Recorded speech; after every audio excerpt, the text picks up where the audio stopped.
So I'm still collecting invoices from my October 2nd appendectomy. So far, they total about $6,500, but I'm still waiting for what's called the facility fee, which includes the operating room, the anesthesia, the Valium, the staples that they use, all of that stuff. So when I have it all, I'm going to come to you with a full detailed accounting for my appendectomy. But I do now have the proposed changes to my health insurance plan if I keep the same plan going into 2020. And I think this will be really informative because it's going to actually expose the disgustingly broken nature of how our healthcare system and health insurance system is fundamentally organized at a base level and should really sound the alarm. As it's obviously, it's not just me who's sounding the alarm, but this will once again sound the alarm as another data point for why the system needs to change. So I live in Massachusetts. Massachusetts considered to be one of the better places to be, thanks to Romney Care, sort of precursor to Obamacare when it comes to health insurance. Very close to total health coverage here in Massachusetts. Mass Health is a program that is very popular for people who have it on the basis of their income. Since I have my own business, and I exceed the income limits for a subsidized plan or a mass health plan, I just buy my plan through something called the Massachusetts Health Connector. It's unsubsidized. It's a market for people who are self-employed or whose job does not offer health insurance. So I just pay for the plan. Now, I chose what's called a silver plan. They go bronze, silver, gold. I think there are still platinum plans, although I'm not sure. Of course, the higher you go, the more you pay monthly, but the less you pay when you need things done. Silver, for me, seemed sort of like the right balance between the monthly premium and how much I have to spend when I actually get care of different kind.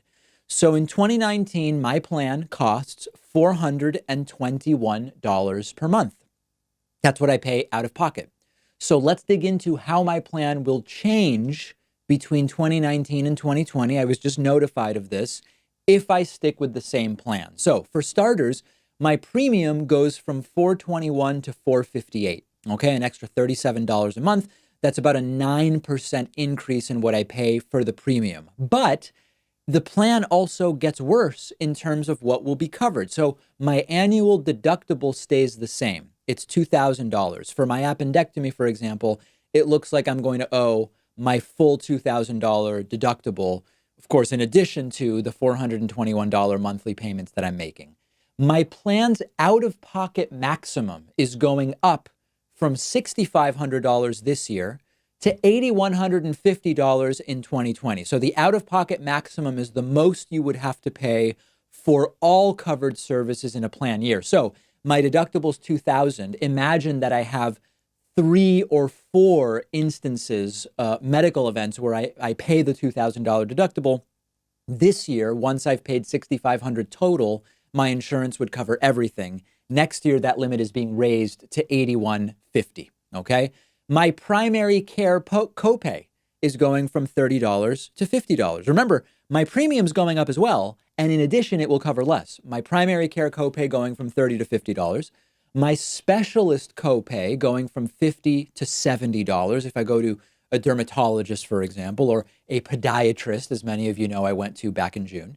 That's still not resolved, by the way. My urgent care copay, you might remember earlier in the day of my appendicitis, I went to urgent care. I had a $55 copay. That copay goes up to $70 next year. For blood work and imaging like x-rays, this year I had a $50 copay after my $2,000 deductible was met. Next year, it's going up to $75 per instance after my deductible is met. Emergency room, this year my deductible is $350. My copay is $300. Next year, it goes up to $350, of course, after the deductible is met. So I am going to be paying, if I want to keep this plan, an extra $37 a month. That will make my yearly premium $5,500.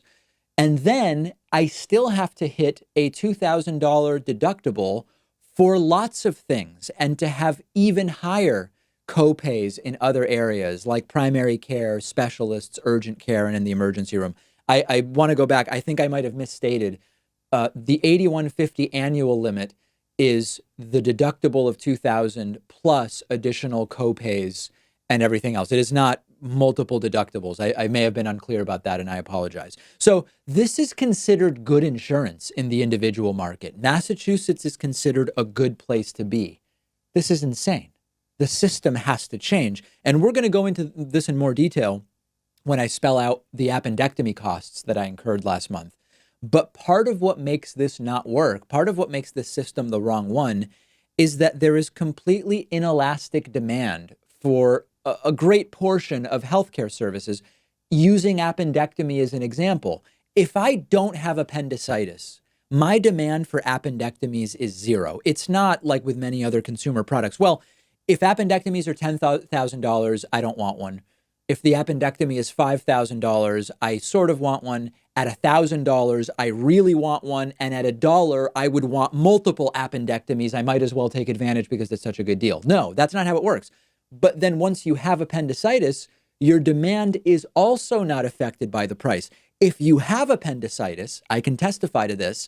If the appendectomy costs $1 or $1,000 or $100,000, you need it, and you need it right away. And your demand for it is not impacted by the price. Compare this to, for example, a Tesla.